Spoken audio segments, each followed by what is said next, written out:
नमस्कार, सगरमाथा विशेषमा स्वागत छ। म रमेश वाग्ले। दर्शकबिन, सगरमाथा विशेषमा हामी विशेष व्यक्तित्वसँग विशेष विषयवस्तुमाथिको कुराकानी लिएर आउने गर्छौँ र पछिल्लो समय हामी अहिले कोरोना विशेष, सगरमाथा विशेषलाई कोरोना विशेषको रूपमा सञ्चालन गरिरहेका छौँ र कोरोनाले विश्वलाई नै अर्थतन्त्र, राजनीति, स्वास्थ्य क्षेत्र, खेलकुद क्षेत्र, कुनै पनि त्यस्तो क्षेत्र छैन जसलाई चाहिँ कोरोनाले प्रभावित नपारेको होस्। विश्व नै एक किसिमले लकडाउन जस्तै भएको छ। वातावरण चक्कमन्न भएको छ। मानिसहरूमा हरेकमा जसो त्रास देखिन्छ मात्र कोरोनाकै।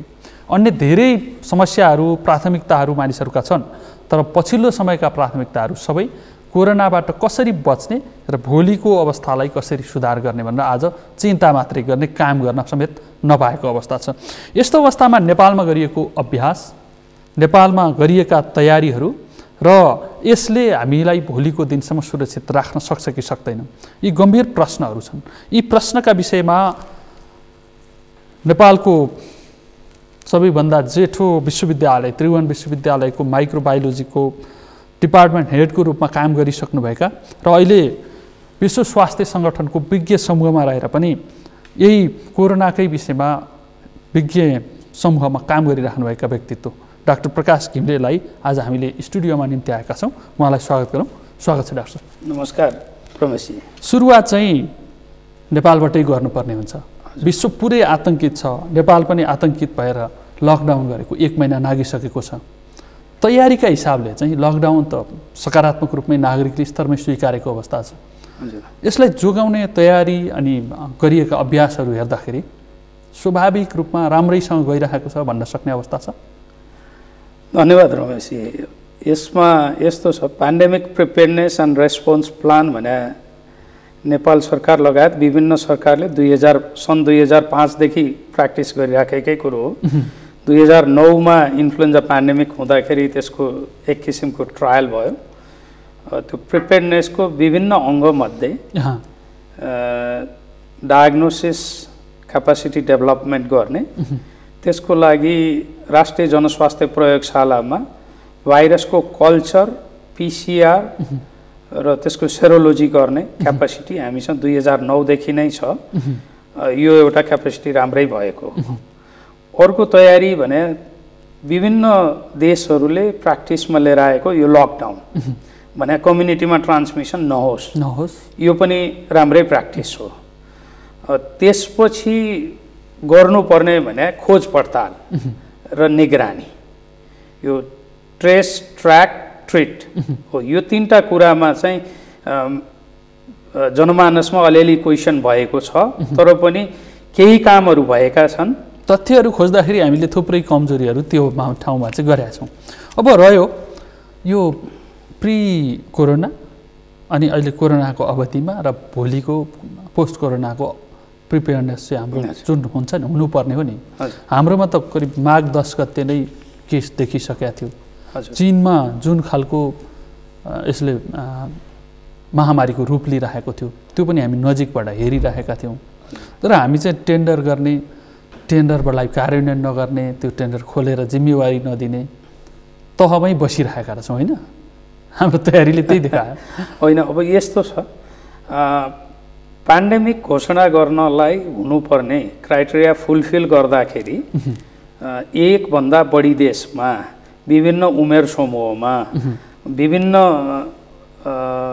सेक्स ग्रुप्समा धेरै मोर्बिडिटी र मोर्टालिटी, बिरामी हुने र मृत्युदर धेरै नभइकन पेन्डेमिक घोषणा हुँदैन, पेन्डेमिक आकर्षण हुँदैन। तर सरकारले चाँडै हेर्नुपर्ने भने चाहिँ के हो भने हामी कहाँ पहिलो केस देखिसकेपछि यसको प्रिपेयरनेस गर्नु पर्थ्यो। हाम्रो छिमेकी राष्ट्रमै चीनमै भइसकेका अवस्थामा प्रिपेयरनेस अलिकति ढिला भएको हो कि भन्ने चाहिँ मान्छेहरूको बिचमा यो संशय छ। अब यो संशयका लागि त तथ्यहरू पनि सार्वजनिक भए। चीनमा कोरोना देखिएर चीनको हाम्रो उडान बन्द गर्ने सहितका चिनिया पर्यटकहरूलाई पनि रोक्ने भन्ने निर्णय भइसकेपछि 1300 पर्यटकहरू नेपाल चिनिया नै भित्रिया छन्। उनीहरू कहाँ छन् भनेर तिनीहरूको ट्रेस ट्र्याक गर्ने काम पनि भएन।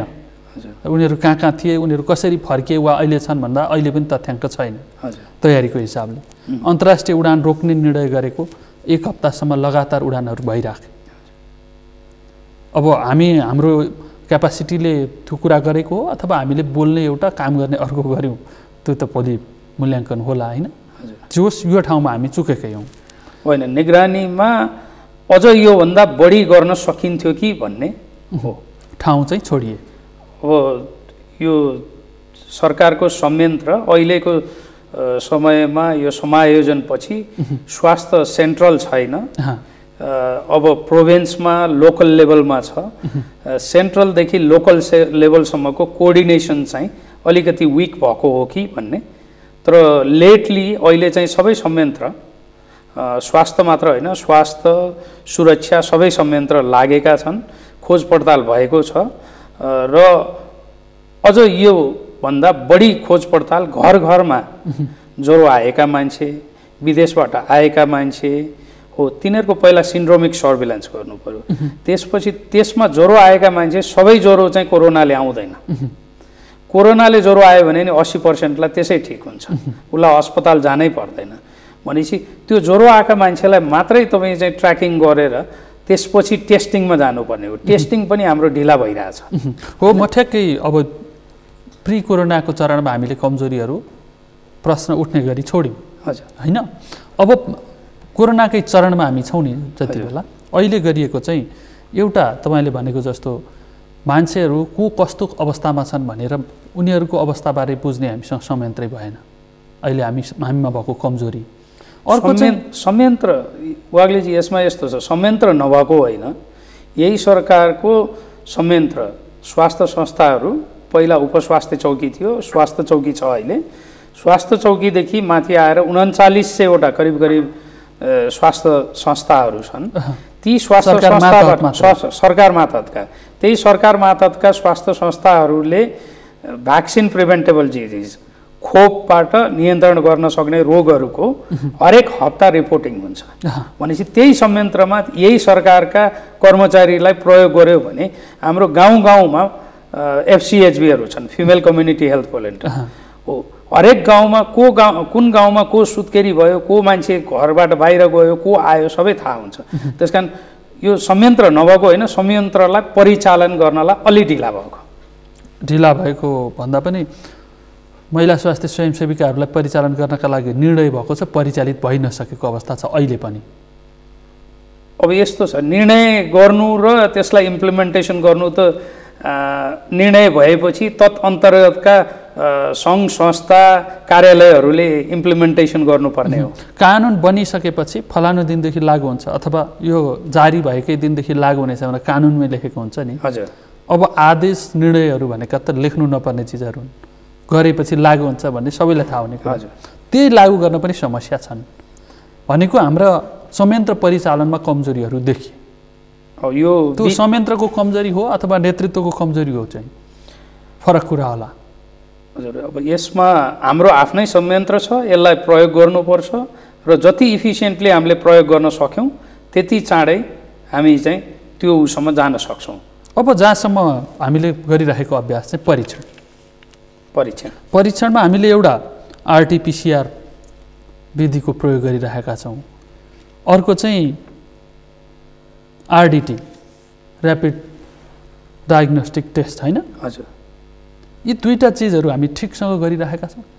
यस्तो छ वाग्लेजी, यो कुनै पनि रोग, यो विषाणुबाट लाग्ने रोग लागिसकेपछि सबैभन्दा भाइरसलाई डिटेक्सन गरेर हेर्न सक्ने गोल्ड स्ट्यान्डर्ड PRNT भन्छ, प्लाक रिडक्सन न्युट्रलाइजेसन टेस्ट।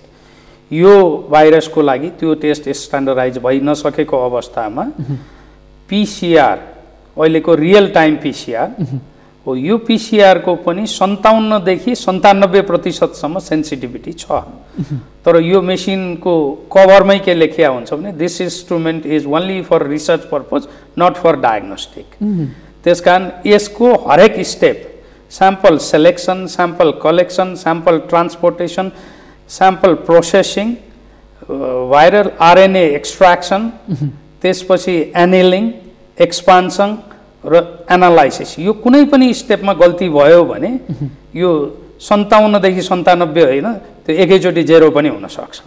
तपाईले भनेका यी टेक्निकल बोर्डहरू छन् नि, हजुर, यी चाहिँ आम मानिसका लागि समाजका विषय भएन। हजुर, बुझिने गरी भन्दाखेरि चाहिँ यसमा त्यो नमुना लिइसकेपछि गर्ने प्रोसेसिङ पनि हजुर एकदमै सही ढङ्गले भएन भनेदेखि त्यसले सही रिजल्ट दिँदैन। अब यो आरडिटी टेस्ट छ नि अहिले गरिरहेको, हजुर, पिसिआर भन्दा पछिल्लो विधि भनेको भाइरस मान्छेको शरीरमा बसिसकेपछि भाइरसको एन्टिजेन डिटेक्सन गर्न सकिन्छ। ती आरडिटीहरू पनि संसारभरि प्रोडक्सन भएका छन्। त्यसपछि अर्को इन्डाइरेक्ट मेथड भनेको भाइरस मान्छेको शरीरमा बसिसक्यो, त्यसले रोग लगाइसक्यो र मान्छेको शरीरले भाइरसको विरुद्ध लडाइँ गर्न थाल्यो भने एन्टिबडी प्रोडक्सन हुन्छ। एन्टिबडीमा पनि 5 किसिमका एन्टिबडी मध्ये अहिले 3 किसिमको एन्टिबडी डिटेक्सन गर्ने किटहरू बजारमा छन्, संसारको बजारमा। अब हामीले ल्याएको यो चाइनाबाट ल्याएको आरडिटी छ नि, यसले चाहिँ के गर्छ त? नर्मल्ली टेस्ट गर्नुपर्ने आरडिटीहरूले आइजिजी र आइजिएम एन्टिबडी टेस्ट गर्नुपर्ने हो। आइजिएम इन्फेक्सन भएको 7 देखि 10 दिनभित्र डिटेक्टेबल, यो हामी जुन डिटेक्टेबल लेभलमा हामी पुग्छौँ त्यो आइजिएम एन्टिबडी देखाउन सकिन्छ। त्यस पछाडि क्लास स्विच ओभर भएर आइजिजी हुने हो। जो मान्छेमा आइजिजी डिटेक्सन हुन्छ त्यो मान्छे चाहिँ रिकभरी स्टेजमा गइसकेको हुन्छ। र अहिले हामीले थाहा पाएसम्म यो आरडिटीमा आइजिजी र आइजिएमको अलग अलग डिटेक्सन हुँदैन। जुन कुराले हामी न ठिक भएको हो न एक्टिभ इन्फेक्सन छ भनेको यो आरडिटीले केही पनि भन्न सक्दैन। यति धेरै ऱ्यापिड टेस्ट भएका छन् आरडिटी। हजुर, यी मान्छेहरू अहिले गएर ढुक्कले बसिरहेका छन्, ढुक्क हुने ठाउँ त रहेन तपाईँको भनाइअनुसार। बिल्कुल वाग्लेजी, यो आरडिटीमा पोजिटिभ भएर दुःख मान्नुपर्ने, यो आरडिटीमा नेगेटिभ भएर मनाउनु पर्ने, उल्लास मनाउनु पर्ने, यो कुनै पनि अवस्था होइन। यो आरडिटीले मेरो लागि, मैले अहिलेसम्म पढे लेखे जानेको विद्या अनुसार यो आरडिटीले त्यो देखाउँदैन। आरडिटीले देखाउँदैन भन्नुहोस्, आम आरडिटी होइन। आइजिएम डिटेक्सन भयो भने रिसेन्ट इन्फेक्सन र अनगोइङ इन्फेक्सन भन्ने देखाउँछ। आइजिजी डिटेक्ट गर्यो भने पास्ट इन्फेक्सन भन्ने देखाउँछ। तर अहिले हामीले यहाँ प्रयोग भएको आरडिटीमा त्यो अलग देखाउने छैन। यो आरडिटी पोजिटिभ देखियो भनेदेखि त्यो पास्ट इन्फेक्सन थियो कि अहिले नै छ भन्ने चाहिँ छुट्याउन सक्दैन। यो आरडिटीमा त्यो अवस्था छैन। यो छैन भन्ने कुरा चाहिँ हाम्रो नेपाल सरकारलाई र संयन्त्रहरूलाई पनि थाहा छ, किनभने जहाँ जहाँ पोजिटिभ भेटिएका छन् तिनलाई चाहिँ आरटिपिसिआरको लागि लगिएका छन् होइन। ती नमुनाहरू थाहा हुनुपर्ने हो। धेरै पोजिटिभ देखिएका केसहरू नेगेटिभ पनि देखिए। मलाई लाग्छ उहाँहरूले पनि आरडिटी ल्याएर प्रयोगमा आइसकेपछि मात्र यो कुराहरू थाहा पाउनुभयो होला, नत्र भने त ल्याउनुहुन्न थियो होला होइन। मेरो अन्दाजमा चाहिँ उहाँहरूले यो प्रयोगमा आइसकेर विज्ञहरूले हेरिसकेपछि गर्नुपर्ने चाहिँ के हो भने किन्नुभन्दा पहिला यसको स्पेसिफिकेसन तयार गरेर विज्ञहरूसँग सल्लाह गरेर मात्रै किन्नुपर्ने थियो। अब आइसकेपछि थाहा भएपछि त अब हाम्रो किन्ने विधिका सन्दर्भमा धेरै छलफल नगरौँ। हजुर, किनभने कसरी किनियो त्यो मेरो विज्ञता पनि होइन, त्यो विषय पर्याप्त छलफल भइसकेको विषय भयो होइन। अब हामीले डराउनु पर्ने चाहिँ कहाँनिर देखियो भनेदेखि यो आरडिटी टेस्टबाट थुप्रो मान्छेहरू ढुक्क भएर घर बसिरहेका छन्। हजुर, क्वारेन्टाइनमा राखिएकाहरू पनि यही आरडिटी टेस्ट गरेर घर पठाइएका छन्। उनीहरूलाई भन्न त घरमा पनि अलि छुट्टै बसेर आफूले पनि हेर्नु, सुरक्षित रहने प्रयास गर्नु त भनिएको छ, तर घरको क्वारेन्टाइन कसरी बस्ने भन्नेसम्मको विधि अहिलेसम्म हामीलाई जानकारी छैन र त्यो सम्भव हुने खालका हाम्रा घरहरू पनि देखिएका छैनन्। जोखिम त हामीले क्वारेन्टाइनमा आरडिटी टेस्ट गरेर छोडिएकाहरूबाट ज्यादा पो छ कि अब डराउनु पर्ने स्थिति पो भयो होइन। जसलाई शङ्कास्पद जोखिमयुक्त ठाउँबाट आएका थिए भनेर क्वारेन्टाइन राखियो, टेस्ट गरेर घर पठाइयो, अब उनीहरू त जोखिम रहित भएर गएको महसुस गरेका। अब अघि भने जस्तै बिदा गर्दाखेरि पनि खादा माला लगाएर बकाइदा बिदा गरिएको छ, त्यहाँ पनि सुरक्षा अवलम्बन गरिएको छैन। अघि मैले स्पष्ट के पारेँ भने यो ऱ्यापिड टेस्टले पोजिटिभ हुँदैमा डराउनु पर्ने, नेगेटिभ हुँदैमा उत्साह मनाउनु पर्ने अवस्था छैन। मैले देखेसम्म यो आरडिटीको प्रयोग ठिक छैन। तर राम्रो पक्ष के भने 14 दिन क्वारेन्टाइनमा बसिसकेपछि गरे हुनाले ट्रान्समिसन चाहिँ कम हुने सम्भावना अटोमेटिकली भयो। त्यस आधारमा चाहिँ अलिकति राहत मिल्ने भयो। क्वारेन्टाइनमा बसिसक्या हुनाले मात्र, यो आरडिटी को उल्ले होइन। आरडिटी चाहिँ तिनै मानिसहरु, नत्र तपाईले तिनै मानिसहरुको मनोविज्ञानको उपचार चाहिँ होला, हो, नत्र भने यसले टेस्ट चाहिँ गर्दैन। नत्र अब अर्को पनि छ, यो हाम्रो आरटीपीसीआर बाट परीक्षण गरिएका कतिपय ठाउँमा पोजिटिभ देखियो भनेर समाचार आउने अनि पछि होइन भन्ने पनि भयो नि। हजुर, त्यो चाहिँ बकाइदा परीक्षण गरिएको छ, पोजिटिभ देखियो भनेर रिपोर्ट आएको छ। हजुर, फेरि रिपिट गर्दाखेरि मात्रै नेगेटिभ भएको छ।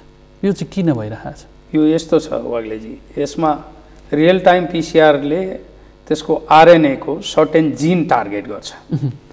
हो, त्यो जिनहरू टार्गेट गर्दा हरेक स्टेपमा मैले अघि भने नि, त्यसको टेस्टको हरेक स्टेपमा हामीले आरएनए एक्सट्र्याक्सनको क्वान्टिटी कति थियो भनेर हेरेनौँ भने पछि नेगेटिभ भन्दाखेरि आरएनए नै थिएन भने नेगेटिभ त हुन सक्ने भइहाल्यो नि। हो, त्यसकारण यो सबै क्वालिटी संसारभरि एक्सटर्नल क्वालिटी एस्युरेन्सको प्रिन्सिपल के हो भने test all positives in a reference lab to confirm, test 10% of negatives to confirm. त्यसकारण यो सबै ल्याबोरेटरीहरू हतारमा इस्टाब्लिस भएका, त्यहाँ ट्रेन्ड माइक्रोबायोलोजिस्टहरू नभएका, जसले हरेक स्टेपमा क्वालिटी कन्ट्रोल, क्वालिटी एस्युरेन्स गरेर लास्टको रिजल्ट शुद्ध इन्टरप्रिटेसन गर्न सक्ने अवस्था नभएको हुनाले यसलाई रिपिट गरेर काठमाडौँ फेरि हेरेर हरेक स्टेप हेरेपछि कन्फर्म गर्ने व्यवस्था गरिएको हो।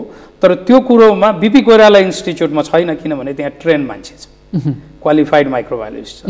अन्त चाहिँ हतारमा ट्रेनिङ मात्र गरेका मान्छे भएको हुनाले त्यो स्टेपहरू कन्फर्म गरेर रिकन्फर्म गर्नु नसकेको अवस्था हो।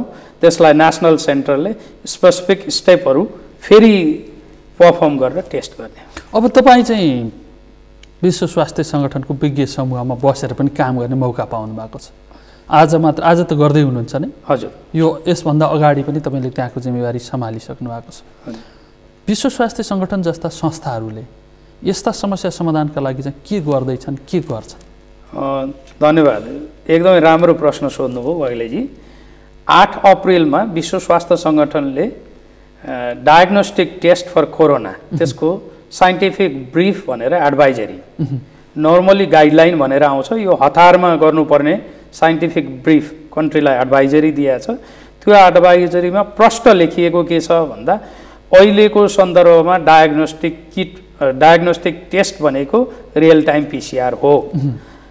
एन्टिजेन र एन्टिबडी डिटेक्सन गर्ने आरडिटीहरू सर्भिलान्स र रिसर्चमा मात्र प्रयोग गर्नु होला, अहिले डायग्नोस्टिकमा प्रयोग गर्न इभ्यालुएसन भइसकेको अवस्था छैन भनेर प्रष्ट एडभाइजरी पठाइसकेको छ। अब अहिले पछिल्लो समय चाहिँ यसका नेचरहरू, अब हाम्रैमा आएको भाइरसको नेचर र अमेरिकामा फैलिरहेको नेचर पनि मिलिरहेको छैन जस्तो देखिन्छ। यो नेचरहरू बदलिरहेको छ कि के छ यसले? यो धन्यवाद वाग्लेजी। भाइरस, त्यसमाथि यो आरएनए भाइरस हरेक दोस्रो तेस्रो जेनेरेसनमा यो म्युटेसन भएर यसले रङ बदल्छ भने त्यसको सर्टेन सिक्वेन्सहरू चेन्ज हुन्छ। हिजो मात्र प्रकाशित भएको एउटा लेखमा चाइनामा मात्र 30 किसिमको यो कोरोना भाइरस अहिले जुन कोभिड भएको छ, ती मान्छेहरूबाट 30 किसिमका डिटेक्सन भए। र अस्ति मात्र एउटा प्रकाशित भएकोमा 4 किसिमका भाइरस चारतिर गए भन्ने छ।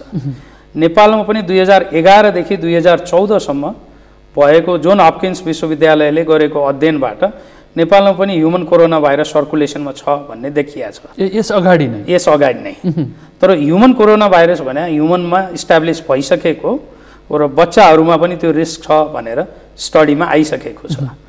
अब यसको पछाडि हामीसँग भएको कोरोना भाइरसको क्रस रिएक्टिभिटी भएर मोर्टालिटी नभएको पनि हुन सक्छ, तर त्यसको लागि हामीले अनुसन्धान गर्नुपर्छ, जसमा माइक्रोबायोलोजिस्टकै रोल हो। अहिले चाहिँ हामी हाइपोथेसिसमा यसो हुन सक्छ भन्छौँ, हो भन्न सक्छ, तर नहुन सक्ने पनि सम्भावना किन छ भन्दाखेरि त्यो दुईटा भाइरसको सबै कुरा कम्प्यारिजन अहिले गरिसक्नलाई सबै कुरा आइसकेका छैन। तर सर्कुलेसनमा संसारभरि पनि ह्युमन कोरोना भाइरस सर्कुलेसनमा छ, तर यसपालिको यो भाइरस फरक किसिमको भाइरस आएको छ, त्यसकारण सुरुमा यसलाई नोभल भनियो, पछि कोरोना भाइरस डिजिज कज गर्ने भएको हुनाले कोभिड-19 भनियो। अहिले चाहिँ भाइरसको क्लासिफिकेसन गर्ने संस्थाले सार्स कोरोना 2 भनेको छ। SARS corona 2। अब समाधानतिर जाने बाटोबारे कुरा गर्ने हो भने चाहिँ हजुर आजसम्म औषधि पनि पत्ता लागेको छैन, भ्याक्सिन पनि उत्पादन भएको छैन। अब त्यसको परीक्षणका काम सुरु भए भन्ने एक किसिमका समाचारहरू बनेका छन्, तर समाधान निस्किन चाहिँ सकेको छैन। अब यो अहिले मान्छेहरूको यही इम्युन सिस्टमले एन्टिबडीको पावरले नै यसको उपचार गरिरहला, अनि 2/3 मान्छे प्रभावित भए पनि 1/3 चाहिँ सुरक्षित भएर एन्टिबडी त्यसको पचाउन सक्ने क्षमता विकास होला भनेर आश गर्ने कि अरू आश गर्ने ठाउँहरू केही छन्? होइन, आश गर्ने पहिलो त prevention is better than cure. बच्नु पर्यो। जसरी हामी टाढा छौँ त्यति नै टाढा बस्नु पर्यो। हाम्रो पुरातनदेखि नै नुहाएर हात धोएर मात्र खानु पर्यो, होइन? बाहिर निस्किँदा मास्क लगाएर निस्किनु पर्यो, टाढैबाट नमस्कार गर्नु पर्यो, अङ्गमाल, होइन? यो आफू प्रिभेन्सन हुने। र अरू मेडिकल साइन्स यति डेभलप भइसक्यो, अहिले तपाईँलाई रेस्पिरेटरी सपोर्ट पनि लिन सकिन्छ, होइन? त्यसमा समस्या आइसकेपछि त्यसमा समस्या आयो भने त्यो लगभग 5 देखि 15% मान्छेमा त्यो किसिमको समस्या आएर सपोर्ट लिन सकिन्छ। अर्को, त्यसलाई उपचार गर्ने केही औषधिहरू ट्रायलमा आइसके, होइन? अब भ्याक्सिन पनि ट्रायलमा आयो, 40 वटा एजेन्टमा काम भइरहेछ, त्यसमध्ये 2टा एजेन्टमा चाहिँ ट्रायलमै गइसके। र अबको 1 देखि 1.5 वर्षभित्र भ्याक्सिन एभाइलेबल हुन्छ भन्ने भ्याक्सिन। अब यो 1-1.5 वर्षभित्र भ्याक्सिन त आउला, 1-1.5 वर्षसम्म कोरोना अस्तित्वमा चाहिँ रहला? अब सर्कुलेसनको हालसालै भएको अध्ययनमा सेकेन्ड राउन्ड चाइनामा देखियो, सेकेन्ड वेभ भन्ने छ। US CDC ले पनि सेकेन्ड वेभ आउन सक्ने सम्भावना भनिसकेको छ। कोरियामा पनि त्यो देखियो, होइन? दक्षिण कोरिया। भाइरस चाहिँ सर्कुलेसनमा भइरहेको छ, यसलाई भाइरस हुँदैन भन्ने होइन। भाइरस हुन्छ, त्यो भाइरस मान्छेलाई रोग लाग्नलाई 3टा किसिमको कुरो चाहियो, भाइरस, मान्छे र इन्भाइरोमेन्ट, होइन? मान्छेको इम्युनिटी बढ्यो भने पनि भाइरसले केही गर्न सक्दैन, भाइरस विक भयो भने पनि केही गर्न सक्दैन। भाइरस र मान्छे बिचमा ल्याइदिने जुन जुटाइदिने इन्भाइरोमेन्ट छ, त्यो इन्भाइरोमेन्ट भएन भने पनि यसले काम गर्दैन। रोगको लागि 3टा कुरा चाहियो। अब त्यसो भएदेखि यो भाइरसको आयु यति नै हो, यो दिन सकिन्छ भन्न त सकिएन, तर भाइरस रहे पनि महामारीकै रूपमा उपचार गर्नै पर्ने अवस्थाको रूपमा चाहिँ रहन्छ कि रहँदैन भन्न सकिएन। त्यो आउने दिनले मात्र देखाउन सक्छ। त्यसो भएदेखि अहिले आफ्नो बचावट नै सबैभन्दा उपाय। अहिले एउटा मूल कुरा त हामी बच्नु पर्यो। अर्को चाहिँ अहिले गरिएका यो मेडिसिनमा गरिएका लगानी अनुसन्धानहरू छन्, भ्याक्सिनेसनको लागि गरिएका अनुसन्धानहरू छन्, यिनीहरू चाहिँ रिसर्चका अभ्यासहरू मात्रै पनि हुन सक्छन्, भोलि काममा नआउन पनि सक्छन्, होइन? त्यसो होइन। अब वाग्लेजी के छ भने 2003 मा सार्स कोरोना भाइरस पहिला देखिएपछि सुरु भएको कोरोना भाइरसको रिसर्च, त्यसले गर्दाखेरि नत्र नर्मल्ली एउटा ड्रग अथवा एउटा भ्याक्सिन कन्सेप्टदेखि मार्केटमा आउन 10 वर्ष लाग्छ। अब अहिले चाहिँ त्यो सबै स्टेप केही स्टेपहरू पार गरिसकेका हुनाले 1 देखि 1.5 वर्षसम्म आउने भयो नि। त्यसकारण यो अर्को वेभ आउनुभन्दा पहिला भ्याक्सिन र ड्रग्सहरू चाहिँ आइसक्यो भने विश्वमा धेरै मान्छेलाई बचाउन सकिन्छ। अब यसले नेचर बदल्यो, यसको नाउँ बदल्ने पर्ने गरी अर्को महामारी आयो भने पनि त्यो अनुसन्धान चाहिँ काम लाग्छ, एकदमै काम लाग्छ। खालि भाइरस मात्र परिवर्तन गर्ने त भनेपछि यी अनुसन्धानहरूले भोलिका दिनलाई हामी सुरक्षित हुने माध्यम चाहिँ बन्न सक्छ। अहिलेसम्म भएका तपाईँ पोलियोको एक्जाम्पल लिनुहोस्, मिजल्सको एक्जाम्पल लिनुहोस्, जापानिज इन्सेफ्लाइटिसको एक्जाम्पल लिनुहोस्, सबै यो इन्फेक्सस डिजिजमा भ्याक्सिन्स र ड्रग्सको रिसर्च अहिलेसम्म काम लागेको छ र यसमा हामी पनि आशावादी हुने के ठाउँ छ भन्दा केही ट्रिटमेन्ट ट्रायलहरू सक्सेसतिर अगाडि बढेका छन्। अब अन्त्यमा WHO को विज्ञ समूहमा बसेर काम गरिरहनु भएको छ, नेपालमै प्राध्यापन गरेर थुप्रै विद्यार्थीहरू उत्पादन गर्नुभएको छ। नेपाल सरकारलाई अहिले गरिरहेका क्षेत्रमा केही सुधार गर्नलाई सुझावहरू छन्? बिल्कुल छ। नम्बर 1, सर्भिलेन्सको सेन्सिटिभिटी बढाउनु पर्यो, खोज पडताल हरेक ठाउँमा पुर्याउनु पर्यो, लेबोरेटरीको क्यापासिटी हरेक प्रदेशमा, सकिन्छ भने पालिकामा पुर्याउनु पर्यो र त्यहाँ क्वालिफाइड ट्रेन्ड मान्छेहरू पुर्याउनु पर्यो जसमा संसारका विभिन्न देशमा बेलायतमा मेडिकल लेबोरेटरी साइन्टिस्ट छ, अमेरिकामा क्लिनिकल लेबोरेटरी साइन्टिस्ट छ, इन्डियामा पनि गत वर्ष मात्रै उनीहरूको गजेटमा राखेर क्लिनिकल लेबोरेटरी साइन्टिस्ट इन्ट्रोडक्सन गरेको छ। यो अहिलेको कोरोना आउटब्रेकले प्रष्ट के देखिया छ भने ट्रेन म्यान पावर भएन भने रिजल्ट दोहोऱ्याउनु पर्छ, जसले गर्दा लागत बढी हुने भयो, पेसेन्टलाई टेन्सन हुने भयो, ट्रिटिङ डक्टरलाई टेन्सन हुने हो, फ्यामिलीलाई टेन्सन हुने हो। त्यसकारण ट्रेन म्यान पावरलाई यसको छुट्टै ट्र्याक छ क्लिनिकल लेबोरेटरी साइन्टिस्ट, त्यो इन्क्लुड गरेर लेबोरेटरी क्यापासिटी इम्प्रुभ गर्नु पर्यो। त्यो नेपाल सरकारले सञ्चालन गर्ने ल्याबहरूले पनि त्यो क्यापासिटी हासिल गर्नु पर्यो। अब प्राइभेट सेक्टरबाट कसैले गर्छ भने त त्यो प्रतिस्पर्धी हुन्छ, आफै गर्दै जाला। होइन, लेबोरेटरीको क्राइटेरियामै तपाईँको अहिले माइक्रोबायोलोजीको इम्पोर्टेन्स कोभिडले सबैलाई देखाइदिएको छ। सम्बन्धित काउन्सिलहरूले, सम्बन्धित मन्त्रालयले हेर्नु पर्यो, क्वालिफाइड मान्छेलाई राख्नु पर्यो। खालि सिकाइदिएर चाहिँ नेपालमा माइक्रोबायोलोजीमा मास्टर्स गरिसकेका मान्छेहरू पनि, विद्यार्थीहरू पनि स्वास्थ्य अनुसन्धान परिषदले लाइसेन्स दिएन भनेर गुनासो गर्दै हिँड्ने परिस्थिति छ नि। यसमा यस्तो छ, 2067 सालमा त्योभन्दा पहिलाका केहीहरूलाई क्राइटेरिया बनाएर दिइएको थियो। त्यसपछिका केही अथोरिटीहरूले बिना कुनै निर्णय त्यत्तिकै पेन्डिङ राख्या हुनाले यो रोकिएको छ। विश्वविद्यालय, नेप्लिज सोसाइटी फर माइक्रोबायोलोजी र स्टुडेन्ट अर्गनाइजेसनहरूले यसको प्रोसेस गरेका छन्। आशा गरौँ आगामी दिनमा यो ढोका खुल्नेछ, clinical laboratory scientist in microbiology भनेर छुट्टै क्राइटेरियामा खुल्ने। त्यो आफू खुसी गर्ने अथोरिटी अनि तिनीहरूलाई निर्देशित गर्ने राजनीतिक नेतृत्व, उनीहरूको त्यो दिमागको ढक्कन त कोरोनाले खोलिदियो होला, आशा गरौँ यो कोरोनाले सबैलाई सहकार्य, सहअस्तित्व, सबैको एक्सपर्टिज लिएर अगाडि बढ्न सिकाउनेछ। हस्, तपाईँले भने जस्तै सबै मानिसमा चेतनाको विस्तार होस् अनि विज्ञहरूलाई, सम्बन्धित क्षेत्रको विज्ञलाई सम्बन्धित क्षेत्रको जिम्मेवारी दिने वातावरण बनोस्, यही कामना गरौँ। समय र विचारका लागि धेरै धेरै धन्यवाद। धन्यवाद। दर्शकबिन तपाईँलाई पनि धन्यवाद, यतिन्जेल हेरेर साथ दिनुभयो। कार्यक्रमको समय सकिएको छ। म सहित सम्पूर्ण युनिटलाई बिदा दिनुहोस्। कोरोनाबाट बच्नका लागि सबैभन्दा पहिला आफू कसरी सुरक्षित हुने भनेर सोच्नुहोस् र अरूलाई सुरक्षित रहनका लागि के गर्न सकिन्छ त्यतातिर सोच्नुहोस्। सबैजना सुरक्षित रहन्छ, यही कामना गर्दै कार्यक्रमबाट बिदा चाहन्छु। नमस्कार।